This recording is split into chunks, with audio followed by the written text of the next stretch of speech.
Hello, we're TechPro, and this is our annual report presentation. I'm Mackenzie, and starting off, I'd just like to talk to you a little bit about our financial results from quarter 5 to quarter 8. Starting here on slide 2, you're going to see two of our biggest financial decisions that we had to make. Our first one being our emergency loan that we took out in quarter 6 for a little bit more than $600,000. Now, the reason why we had to take out this loan is because we had ran out of money during this quarter because of all of the money we invested in our research and development in the previous quarter, which I'll talk a little bit more about on the next slide. Moving on to our second biggest financial decision, which is our long-term loan in quarter 7. Now, the reason why we took out this loan was so that we could revamp our products and turn a profit.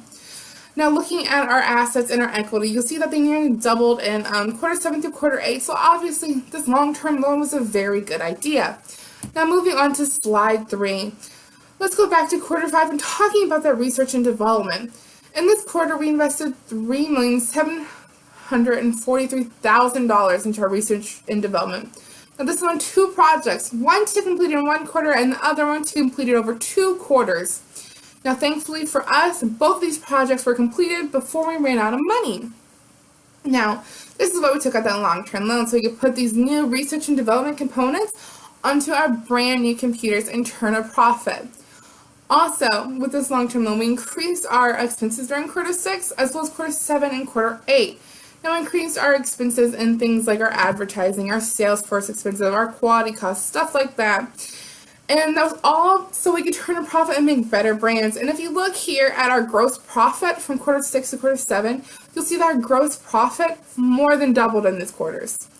And as far as quarter 7 and quarter 8, it still increased by about $4 million. Now, coming down to our net income on our income sheet, you're going to see that after everything is said and done, in quarter 6 we had a negative income, and in quarter 7 we ran up to a positive $3.1 million income. And we still increased that income in quarter 8. In quarter 5, TechPro wanted to be bold with our decision on purchasing research and development. With Mercedes being one of the company's top market segments, investing more money into the R&D seemed to be something that would be beneficial in the long run. TechPro decided to invest a little more than $3.1 million, shown in slide number 4, which would give our company the ultra-fast computing power and high-speed networking. Investing this much money into the R&D didn't allow our team much room elsewhere. Purchasing this was thought of as only a short-term loss, and we would fully expect to make up the investment in future quarters. TechPro was hoping to go big with R&D, with high hopes that demand would greatly increase in future quarters. Investing all of this money into the R&D was an important critical decision that had to be made in order for us to be able to compete with other competitors above us. However, this did not allow for us to expand our sales offices as much due to the lack of money. In quarter 6, the company's market share decreased slightly to 5% and only had a total demand of 740, shown in slide number 5. The most critical decision that had to be made was opening up sales offices. TechPro should have been more aggressive with this from the start, better late than never. Many of our other top competitors invested their money in opening sales offices earlier, which allowed to produce and sell more of their different products in different regions. However, since TechPro had invested so much money in last quarter with the R&D, our team had little to invest until now.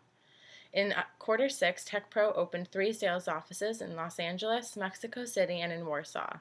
The total cost to open these was $630,000, and these decisions were based upon the needs and wants of our market segments, as well as the cost to set up and lease in each location.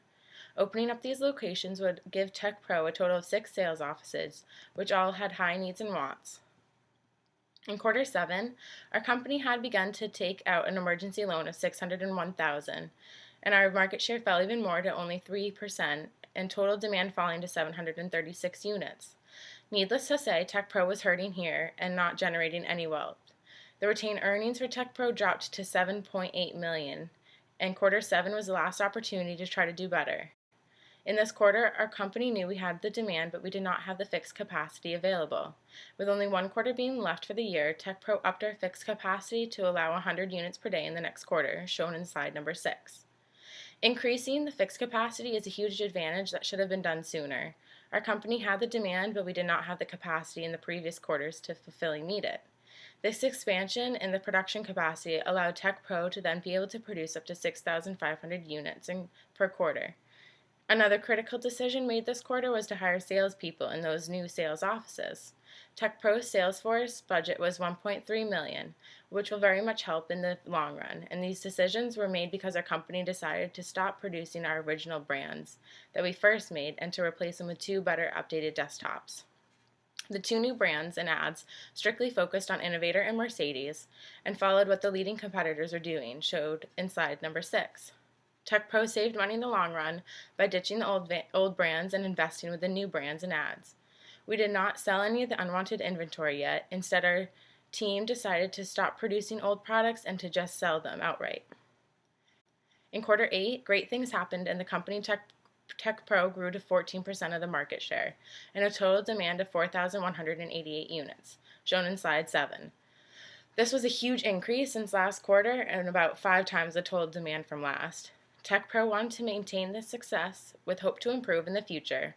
Opening new sales office and expanding capacity would not benefit this quarter, but our only chance to maintain this success was to keep our brand judgment and ad judgment high enough to compete with those around us. We only designed one new brand this quarter, which targeted the workhorse. We felt that our other brands were still strong enough. And our biggest struggle this quarter was that we couldn't produce more than our meted demand already. This was because our team just simply did not invest more with the fixed capacity earlier on. This was by far our best quarter, and our retained earnings was finally positive, with $223,930 shown in slide number 7. Some of our expenses were higher in this quarter despite our team not producing many brands, and this is just simply because we spent more money in advertising with our sales force. Hello, my name is Hattie Penrod, and I'm here today to talk to you a little bit about the best products and ads that TechPro had from quarter 5 to quarter 8. After the crazy roller coaster we had for the first 4 quarters, we began to study our competitors' ads and products a little bit more closely. We decided we were going to use the strategy as the copycat to basically use what they already had and then take it one step beyond and have something in our products that necessarily weren't in other people's products. Once we saw that the R&D options were available in quarter 5, we purchased the ultra-fast computing power and high-speed networking as shown in slide 9, both of these which were very important to our innovator segment. It took 2 full quarters to pay off the investment, but finally we could apply the improvements to 2 brand new products that we created, which became available for sale in quarter 8. We invented the Innovative Pro 2 in quarter 7, which included high-end aspects such as ultra-capacity hard drive, professional software, ultra-fast computing power, and high-speed networking and professional operating systems, of which were all very important to our innovators. And these are shown on slide 11. Everything we added to the brand was to please the innovators. We just wanted to make sure that they were satisfied with our products. And in just 1 quarter, it surpassed the competition, and the brand judgment was rated 2nd place from the innovators and 2nd place from the Mercedes, of which we weren't even targeting the Mercedes segment at the time. The ad that we created for the Innovative Pro 2 was a success as well, coming in 3rd place for brand judgment for the innovators, and this is shown in slide 8. When we created the Mercedes Pro, we didn't really change many aspects of the product from the Innovative Pro 2, of which you can see on slide 11. The only difference is that it doesn't have the bookkeeping or the web design applications. The Mercedes Pro jumped straight into 1st place, which was fantastic for us because not many people had reached out to the Mercedes segment, so we had actually achieved what they wanted with this product. It went straight into 1st place for brand judgment and 3rd place for innovators, and this is shown in slide 8. The ad for the brand was a success as well, coming in at 2nd place. We are very proud of the major improvements we made in just 1 quarter. Also previously we hadn't done very well with our ads. They were not rated very highly. I do believe it was in 8th place for the Mercedes in the previous product that we made for the Mercedes segment. And our success with these 2 products also was in thanks to our major investments that we did in quality improvement. We launched quality improvement programs. We researched monitor quality and computing power, as well as holding inspections on all of our products, as shown in slide 10. This improved our brand judgment as well, which also made the success from quarter 5 to quarter 8 much higher by the time that we got through quarter 7 and quarter 8, when we could use the R&D investments that we had created. So this is why we believe we did very well from quarter 5 to quarter 8, and thank you for listening. So our strategy for quarter 9 and beyond, we're going to continue with what we started in quarter 7. Now quarter 7 is when we really hit our stride. Those decisions really helped us. We decided to stock out a lot of our old brands where the demand was low. In fact, we only had about 730 sales in quarter 7. By the time we got to quarter 8, after all those decisions were made, we're at 4,000, a little over 4,000 sales in quarter 8, and then a little over 4,500 sales in quarter 9. And we did that by, like I said, stocking out those old brands, stocking out the ones that weren't selling. Now we're going to continue to do that, but we can't continue to do that without our R&D investment. That was crucial to us, being able to stock out those brands and create new ones. So we're going to continue that in the future, investing in new things where maybe our defect rate is a little high. Right now we're running at a defect rate of about 18% at our highest, and that is on the monitors, which is down 2 to 3 percentage points from quarter 6 and quarter 7. We've invested over $100,000 in making sure that our defect rate stays low, and we will continue to do that in the future. And that's what I mean here by saying continue investing in our current products. Our current products are very important to us, as they've got us to where we are today. So if we can continue to invest in our current products, no matter what our current product is at the time, we're going to make sure to do that. It's going to cut down on our costs to fix our defects and higher our margins in the long run. And like I said, we're going to create new fresh brands. And that's where we're going to piggyback off that R&D. We're going to continue to use our high revenues now and reinvest them into the company to be able to create these new brands, to keep demands high and to keep margins high as well. Here you see that our current brands that we have out in the market right now are rated as good by the innovator customers. And some are rated as acceptable by the innovator customers. We really strive for the best, and we want to get to very good by quarter 11. So our reliability adjustment, which I just touched on a little bit earlier, as we are investing quite a bit of money in making sure that our products are reliable, we rank 3rd among the companies in our market. Moving on now to slide 13. We're going to continue working towards those higher margins. Now, obviously, to create higher margins, we need to upgrade our revenues and cut our expenses. The main expense that we're going to cut is, like I said, that defect rate. All of the money that we have to spend on fixing broken products, defective products, or products that just did not meet warranty. We're going to upgrade that reliability judgment, which is going to help customers really put their faith in us. Doing that will not only increase our demand, but it's going to increase our sales and just naturally make us have higher margins. Like I said, we do also want to upgrade our sales to get to those higher margins and not just cut our expenses. We're going to start increasing our manufacturing capacity as we introduce more brands. This is something that got us into trouble in the past, as we just waited way too long to upgrade our fixed capacity, and that forced us to have to take out an emergency loan. So in the future, what we're going to do is we're going to forecast a little bit better and make sure that we are upgrading our fixed capacity as our demand increases. This will help us not only be able to keep up with demand, but make sure that we're not losing sales in the process. We're also going to increase our overall demand in all market segments with the innovators in mind. Innovators have always been at the core of our TechPro policy.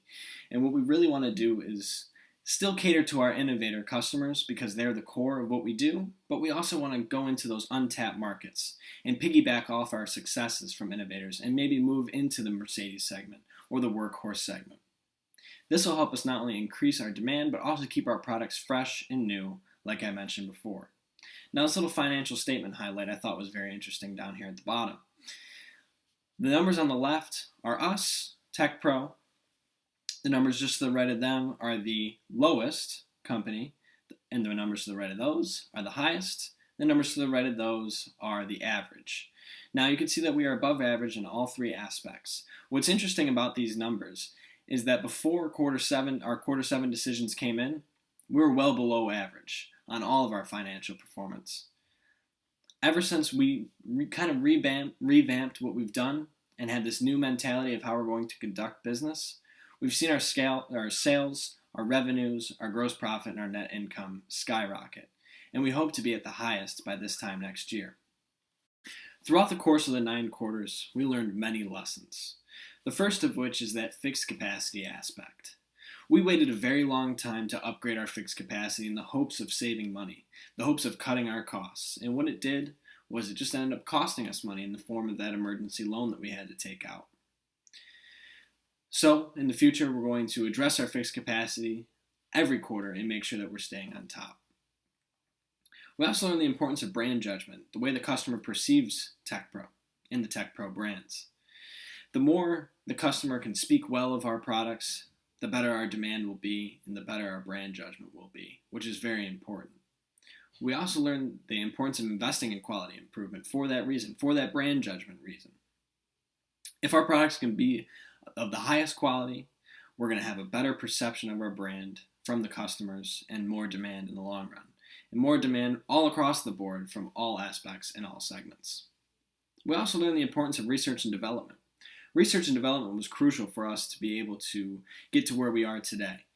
After our quarter six decisions, we were kind of lost, and we really leaned on our research and development to take us into the future, to create new, fresh products and drive demand and drive sales. So we learned that R&D is very important, and it was crucial for where we are today. We also don't want to be afraid of restructure. Piggybacking on the R&D point that I just made, that restructure wouldn't have happened if we hadn't invested in those R&D components. But we don't want to be afraid of restructure. We don't want to shy away from our challenges. Before our whole restructure in our quarter 7 decisions, we were very skeptical to spend a lot of money. The first thing that we spent a lot of money on was research and development, and it just seemed to hurt us. But what we did is we took a chance, we restructured, and we are very, very successful today. And just in the last 2 quarters, I'm very excited for the future. We also don't want to be afraid to ask for advice from our superiors and our investors. Our investors are there for not only capital, but also to lend us a helping hand. And that's exactly what happened. Our investors have been fantastic in leading TechPro into the future. This picture here almost describes perfectly how the first 8 quarters went. We tried something and we failed. Then we tried it again and we succeeded. And that's what TechPro is going to continue to do. We're going to keep trying, and we're not going to say that we're not going to fail. There are going to be failures along the way. But as we keep trying new things and not being afraid to restructure and learning from our past mistakes, we will succeed as TechPro.